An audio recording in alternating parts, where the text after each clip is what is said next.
আসসালামু আলাইকুম কি খবৰ আপোনালোকৰ আশা কৰোঁ আপোনালোকৰ খবৰ ভাল আজি এটা নতুন ৰেচিপি লৈ আহিছো আৰু আজি ৰেচিপিটো হৈছে মাছৰ মাথাৰে বনোৱা পোলাও এটো খাবলৈ খুব বেছি টেষ্ট হয় আৰু এটো পোলাও মই কেনেকৈ বনাইছো এটো ৰেচিপি আজি শেয়াৰ কৰিম আমি যেটো মাংস বা পনীৰ যিকোনো বস্তুৰে আমি এনেকৈ পোলাও বনাও কিন্তু মাছৰ মাথাৰেও পোলাও খুব বেছি টেষ্ট হয় যিসকলে নাজানে তেওঁলোকে বনাব পাৰে আৰু মাছৰ মাথাৰে বনোৱা পোলাও মই কেনেকৈ বনাইছো তাৰে বস্তুখিনি প্ৰথমতে মই দেখুৱাই দিছো কি বস্তু লৈছো মই এটো জহা চাউলৰে বনাইছো সেইকাৰণে প্ৰথমে জহা চাউল লৈ লৈছো এইখিনতে মানে ইয়াতে আছে 1.5 পোৱা জহা চাউল লগতে মাছৰ মাথা লৈছো আৰু ইয়াতে পেটৰ পিস লৈছো এনেকৈ যেটো পেট বুলি কয় বা পিঠি পেট এটো পিঠিৰ পিস নহয় পেটৰ পিস আৰু লগতে মটৰ লৈছো বিলাহী লৈছো আৰু পিয়াজ কাটি লৈছো আৰু মছলা অলপ ব্যৱহাৰ কৰিম যেটো গৰম মছলা ধনি লগতে আছে ইয়াতে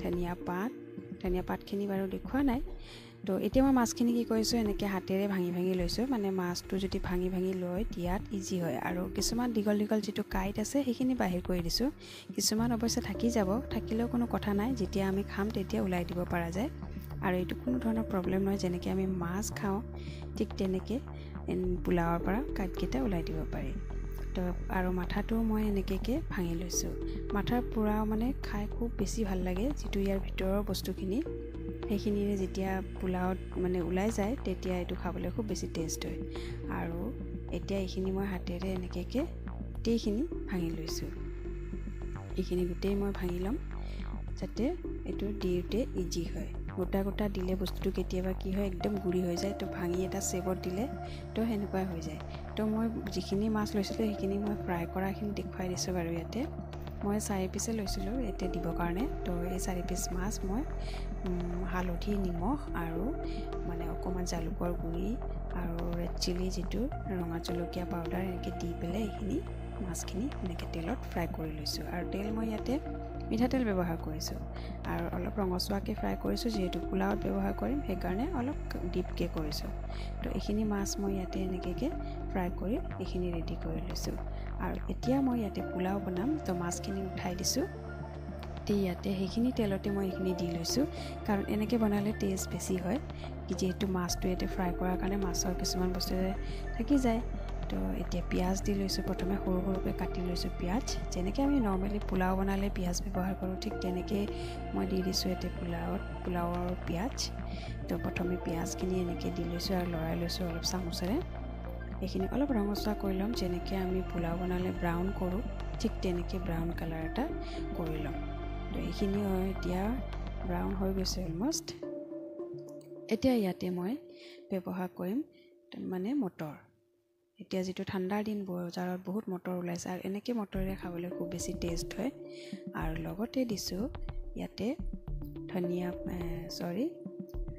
তেজপাত বিলাহী আৰু অকমান মানে গোটা গৰম মছলা ইলাইচি এইখিনি দি লৈছো আৰু এইখিনি এতিয়া ভালকে মিক্স কৰি লৈছো চামুচেৰে ভালকে লৰাই লৈছো আৰু এইখিনি অলপ সময় ভাজি লম এইখিনি মটৰখিনিকো অলপ সময় ভাজি লম আৰু মটৰটো দিয়াটো অপচনেল হয় নিদিলেও হয় মাছৰ যেটো মাথা দিও হেতু এটা টেষ্ট থাকে আৰু মটৰ এতিয়া যেটো ঠাণ্ডাৰ দিন সেইকাৰণে মই মটৰ ব্যৱহাৰ কৰিছো অৱশ্যে এটো এনেই যেতিয়া কেতিয়া বনোৱা যায় তো নিদিলেও হয় বা মই নিদিও এনেকৈ তো এতিয়া ইয়াতে মছলা মই হালধি ব্যৱহাৰ কৰিছো যেহেতু আমি পোলাওত হালধি নিদিও কিন্তু মাছৰ পোলাও যেতিয়া বনাও তাত হালধি দিলে অলপ বেলেগ টেষ্ট এটা আহে তো সেইকাৰণে ইয়াতে মই প্ৰথমে হালধি দি পেলাই লৰাই লৈছো জিৰা ধনিয়া যেটো আমি নৰমালি মছলা আমি ব্যৱহাৰ কৰো সেইখিনি মছলা দি লৈছো ৰেড চিলি পাউডাৰ কাশ্মীৰী মিৰ্চ এইখিনি আধা চামুচকে দি লৈছো একদম সিম্পল ষ্টাইলত বনাইছো মই একদম বেছিকে মছলা ব্যৱহাৰ কৰা নাই অলপ কাশ্মীৰী মিৰ্চ দি লৈছো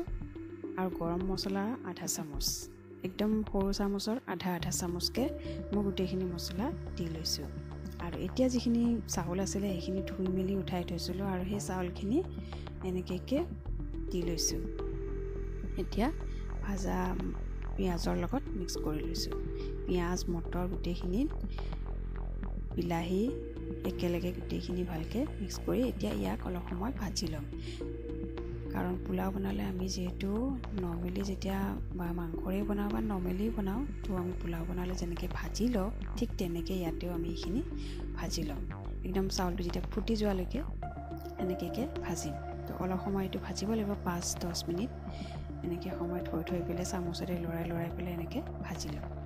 আৰু তাৰপাছতে ইয়াতে আমি ব্যৱহাৰ কৰিম পানী, আৰু পানীটো সদায় উতলা পানী দিব লাগে পোলাওত। যিমান উতলা পানী ব্যৱহাৰ কৰিব পোলাওত, পোলাও সিমান টেষ্ট হয়। ঠাণ্ডা পানীত কেতিয়া পোলাও বনাব নালাগে, কাৰণ পোলাওটো টেষ্টো নহয় আৰু লগতে চাউলটো গলাই দিয়ে, কাৰণ পানীটো গৰম হওঁতে চাউলটো গলি যায়। সেইকাৰণে সদায় উতলা পানী পোলাওত ব্যৱহাৰ কৰিব লাগে।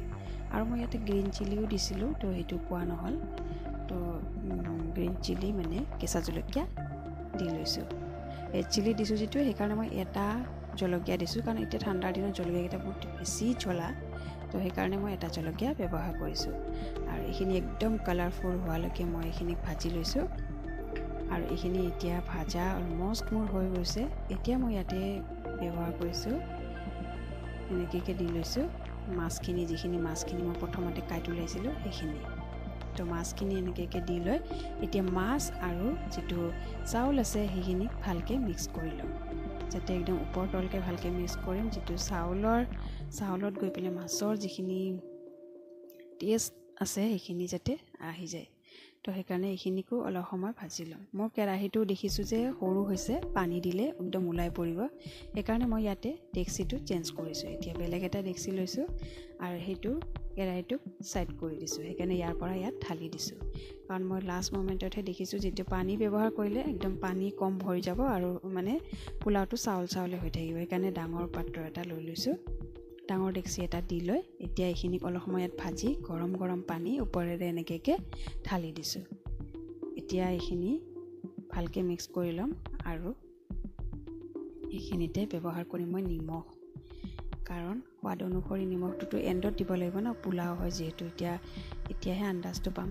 তো সেইকাৰণে এতিয়া এইখিনিতে নিমখ সোৱাদ অনুসৰি দি দিছোঁ, যিখিনি মই খাওঁ সেই অনুসৰি। আপোনালোকে বনালে আপোনালোকে যেনেকৈ খায় তেনেকৈ ব্যৱহাৰ কৰিব। তো এইখিনি এতিয়া দি লৈ ভালকৈ চামুচেৰে মিক্স কৰি লৈছোঁ একদম ওপৰ তলকৈ। আৰু এতিয়া এইখিনিতে মই ঢাকন দি ল'ম, আৰু মই গোটা এটা গৰম মছলা মানে ইলাইচি এটা দি লৈছোঁ। অথচ মই আগতে দিছিলোঁ, তো এতিয়া খুলি চাইছোঁ আৰু এতিয়া ওপৰ তলকৈ অলপ লৰাই দিম, যাতে তলত লাগি নধৰক, কাৰণ পানীটো একেবাৰে কমি আহিছে। তো অলপ পাছতে এইটো হৈছে আৰু। তো এইখিনি ভালকৈ চামুচেৰে মিক্স কৰি লৈছোঁ। এনেকৈ উঠাই চাইছোঁ যে মাছবিলাক যেনেকুৱা দিছিলোঁ মই ভাজি থকা মাছবিলাক ঠিক তেনেকুৱাই আছে, কোনো মানে হেৰি হৈ যোৱা নাই, ভাঙি যোৱা নাই, তো গলি যোৱা নাই। তো যেনেকুৱা মাছ দিছোঁ ঠিক তেনেকেই আছে। তো এতিয়া আকৌ অলপ সময় মই ঢাকন দি পেলাই এইখিনি পানীখিনি একদম শুকাবৰ কাৰণে এৰি দিম। তো এতিয়া একদম ৰেডি হৈ গৈছে। মই একদম পানীটো কমি আহোঁতে ইয়াক অলপ দম দি দিছোঁ, মানে ঢাকি পেলাই ওপৰত কিবা এটা ভাৰী পাত্ৰ দি দিব লাগে। তেতিয়া কি হয়, যদি পানী কমো হয় ফুটি আহে, গোটেই চাউলখিনি ফুটি উঠে আৰু কেতিয়াও মানে কেঁচা হৈ নাথাকে। তো এনেকৈ গোটেইখিনি মই ওলাই লৈছোঁ, মানে ৰেডি কৰি লৈছোঁ। তো এতিয়া মোৰ পোলাও অলমষ্ট মোৰ ৰেডি হৈ গ'ল। তো এইটোৱে আছিলে আজিৰ মোৰ পোলাও ৰেচিপি, মাছৰ মূৰেৰে বনোৱা পোলাও। তো খাবলৈ খুব বেছি টেষ্ট হয়। আৰু এতিয়া যিহেতু ঠাণ্ডা বতৰ, তো এনেকৈ ঘৰত মানে বনাই চাব পাৰে আপোনালোকে। যদি যোনবিলাকে বনোৱা নাই তেওঁলোকক কৈছোঁ, আৰু যিবিলাকে জানে তেওঁলোকেও বনাই খাব পাৰে। তো খুব বেছি টেষ্টি হয়। এইটো একচুৱেলি বেংগলী ৰেচিপি হয়, মাছৰ মাথাৰ পোলাও বুলি কয় তেওঁলোকে। তো এয়া আছিলে আজিৰ ৰেচিপি। নেক্সট ভিডিঅ'ত আকৌ লগ পাম, বাই।